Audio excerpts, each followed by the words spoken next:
Hey everybody, I hope you're ready to turn your cute dial all the way up to 11 because I'm going to tell you what's to like about Maple Valley and why you should go check out their Kickstarter campaign that's happening right now as we speak.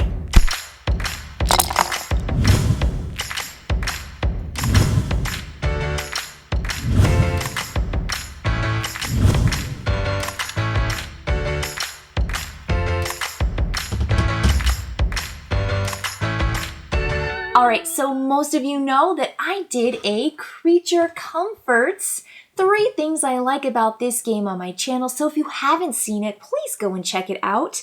Maple Valley is a Creature Comfort standalone.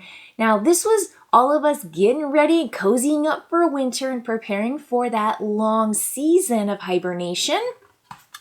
Well, in Maple Valley, everybody's coming out for the spring festival, and it's all about those super cool, cute cards that you are planning for this spring festival.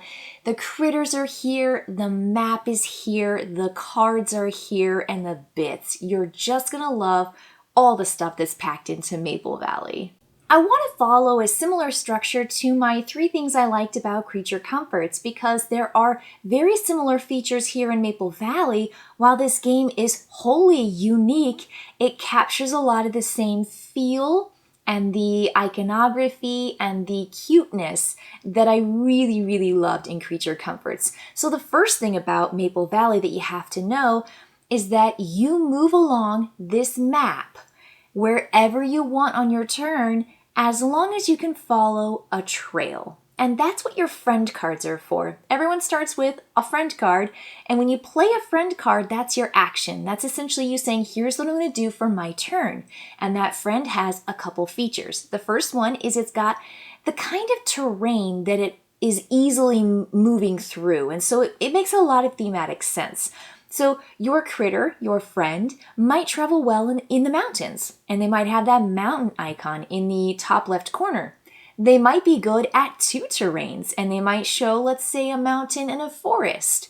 But there are your basic critters, your friends that you start with, that get to have the versatility of traveling in all 3 locations or terrains, which includes water. You've got this icon, and it tells you where you can go, and you can essentially pick one terrain and move along as far as you want, as long as you're not breaking that terrain's direction, or you're not veering off of a path and taking a different terrain during your turn. Now there is a slight exception. Let's say you just have to get past one mountain branch, one leg of your journey, until you get to the one that you really want to do, which gets you super far to the location that you have to get to.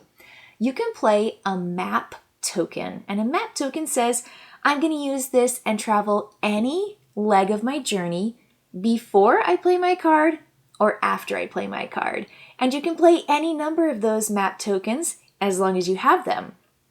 So they're wild, and they really give you just that edge you need to make sure that you're using your friends in the right order and to the kind of best of their ability to benefit you as a player, because those friend cards don't just have terrain icons. They also have bonuses and things that you can trigger on the card that give you special stuff, like more of something if you activate something. If you turn something in, you can get something else, and sometimes they're just free things. They're just like, take this thing or take that thing. So what players are going to do is start with one friend card, but if they go back down essentially to the camp area where everyone begins, you can go and invest in more friends. You can say, hey friend, come join my party. Hey friend, come join my party. And the more friends you get, the more actions you get on your turn in future turns. So this game lasts 5 rounds, and every round, everyone's going to play their cards until they can't play anymore, one at a time in turn order. Once that's done, the sun is going to set and you're going to move to the new sun, and that's going to give you a special bonus for a type of item that is in the game. So it just makes sense. You're growing your pack of friends, allowing you to do more and more actions that give you more and more cool specific things. Now, you're going out to all these locations because, yeah, you gotta go and get some basic resources. There's gonna be those resource places, but in this game, those locations are going to change for each of those individual items. And so they're not always going to be at the same place every time because you shuffle them up and you put them out on the board randomly. You're also going to come across another kind of token. That's the way that you invest in friends and possibly buy other kinds of cards. Those are the curiosity tokens. And there are 3 different kinds of curiosity tokens, and I found myself always needing curiosity tokens in my game. I mean, it was just such a hot commodity. But of course, there are just those basic goods as well, and that's how you buy all the cards that are recognizable from Creature Comforts. You're going to be baking cakes, and you're going to be having parties, and you're going to make tea, and you're going to set, puppet shows up, and you're going to just do really fun, lovely, thematic springtime events. And so don't forget about those particular cards as well, where you buy those with the basic goods, set them over. Now, the really cool thing about that is when you finish one of those cards, you get to place one of your markers on the matching icon on the top area of the board. And these are things that trigger in the middle of the game. And you really want to make sure that you've got some part in that because they're going to give you cool opportunities, maybe offer more resources, or offer a really cool advantage over your opponents if you're the one that triggers it. And you're going to get victory points for the majority of your tokens there. So that's going to happen at the end of the game. But there's a real reason to go after those cards and to go after the majority of finishing the cards, which I think is such a fun feature to this game. In addition to that basic, you're collecting cards, and you are selecting of your friends which friend you want to play in what order. So you always know really what you want to do on your turn. So let's say by the end of the game, you're in round 5.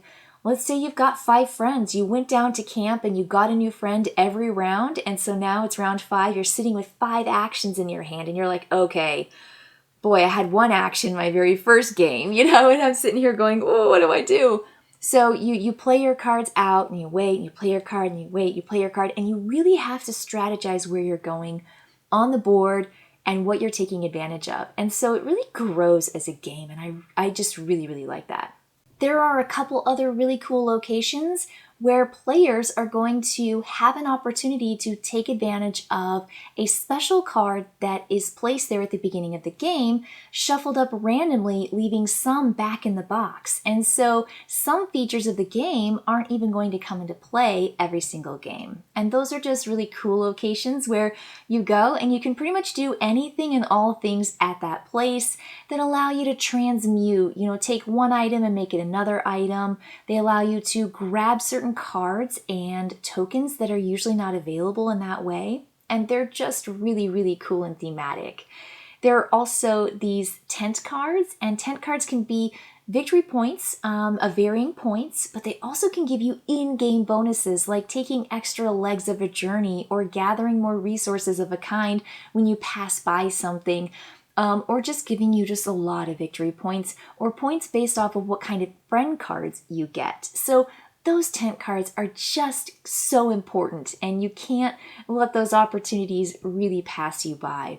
But the way this game functions is just so clean and smart, and I love the way it grows from start to finish because you get more actions as you go, but the amount of actions you get is entirely up to you.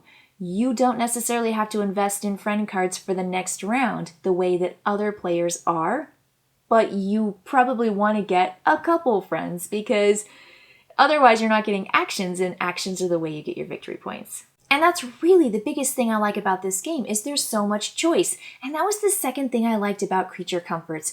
You really do get to choose where you want to go, when you want to go, how far you want to go, what actions you're going to trigger, and you really have to pay attention to your fellow opponents because they are nabbing up certain things, but not in a way that leaves this game leaving you feeling bad about it. There's no real bad feelings here. This game is so super positive and encouraging and cute and adorable, but you are vying for certain things that your opponents can get. And that's going to be those top events. If someone triggers it before you get to trigger it, they might get a special advantage over you. And they also are going to put a cube up there that allows them to maybe nab majority out from under you. You also want to look at those favor cards and see if there's anything out there that your opponents want that you want to, and you have to get there first. And you also are really vying for those tent cards because, wow, I mean, those are huge. I mean, I grabbed one right before Lewis in the very last round, and he said that he was just like, that was what he needed, that's what he wanted, but I had turn order, I was second and he was third, and so it came to me first, and I made that jump and grabbed that card before him. And it did end up giving me quite a bit of victory points that I know he would have benefited from if he had gotten to it before me. So there's just a lot of choice, but the choice definitely has to take into consideration what everyone else is doing or what you think they're going to do on your turn, on their turn. So you can essentially go anywhere on the board. There's no blocking, and I really like that. So there's no getting stuck going somewhere that you don't want to go. Everything is just fair game in the board. There's free openness there, but it just comes down to the commodities and things that are available out and around the board that you want to get to first. So with the choice, with the opportunities that are available in Maple Valley, I can't say enough good things about it because that positivity and that cuteness is here, but this is a juicy game.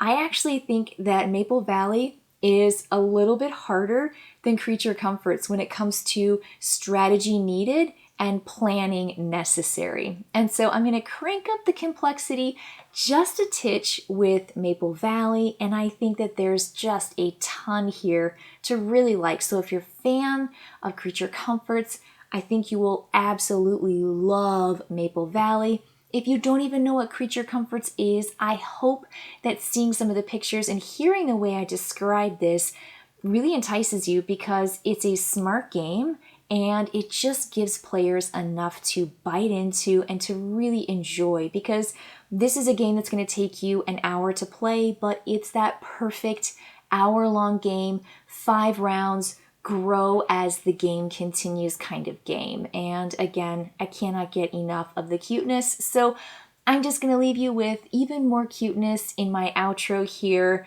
because these cards, these creatures, these animals are just so stinking adorable. So go and check out that Kickstarter campaign going on now. It's fantastic. All right, everybody. I'll see you next time.